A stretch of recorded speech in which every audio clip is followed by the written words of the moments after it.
Good evening everyone. నిన్న మనం చెప్పుకున్నట్టుగానే ఈరోజు రేంజ్ బౌండ్ మూమెంటం కొనసాగింది మార్కెట్లో. నిఫ్టీ 24,000 స్థాయి 24,900 ఆ రేంజ్లోనే మూమెంటం అనేది కొనసాగింది. ఓవరాల్గా చూస్తే 24,040 అనేది స్ట్రాంగ్ రెసిస్టెన్స్గా కనబడుతుంది. సో అక్కడ వరకు వెళ్ళినప్పటికీ మళ్ళీ అమ్మకాలు తిరిగి రావడం చూస్తున్నాం. సో డైలీ క్యాండిల్ స్టిక్ చూస్తే గనక కొద్దిగా హయ్యర్ లెవెల్స్ దగ్గర కొద్దిగా రివర్సల్ ప్యాటర్న్ అనేది కనబడుతుంది. సో ఇంకా కన్ఫర్మేషన్ రాలేదు. కన్ఫర్మేషన్ రావాలంటే 23,900 స్థాయి కన్నా కింద క్లోజ్ అయితే డౌన్ సైడ్ వెళ్ళే అవకాశాలు ఉన్నాయని కన్ఫర్మేషన్ అనేది వస్తుంది.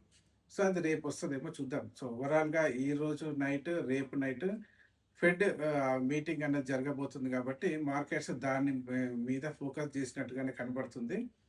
కాబట్టి ఒక రేంజ్ బౌండ్ మూవ్‌మెంటమే, ఒక లిమిటెడ్ మూవ్‌మెంటమే కనపడే అవకాశాలున్నాయి. సో, రేపు నైట్ ఫెడ్ మీటింగ్ అవుట్‌కమ్ తర్వాతనే మార్కెట్స్ ఒక డైరెక్షన్ అనేది తీసుకోవడానికి అవకాశాలైతే కనపడుతున్నాయి. సో, నేననుకోవడం ప్రస్తుతానికి 24,040, 24,070 అనేది స్ట్రాంగ్ రెసిస్టెన్స్ జోన్‌గా ఉంటుంది.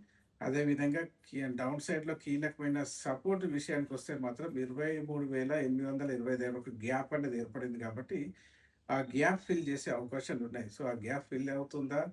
మళ్ళీ అక్కడ టెస్ట్ చేసి మళ్ళీ బౌన్స్ బ్యాక్ అవుతుందా? రేపు చూద్దాం. ప్రస్తుతానికి ఇంకా సెల్ అండ్ రైజ్ మోడ్‌లోనే ఉందని చెప్పుకోవచ్చు.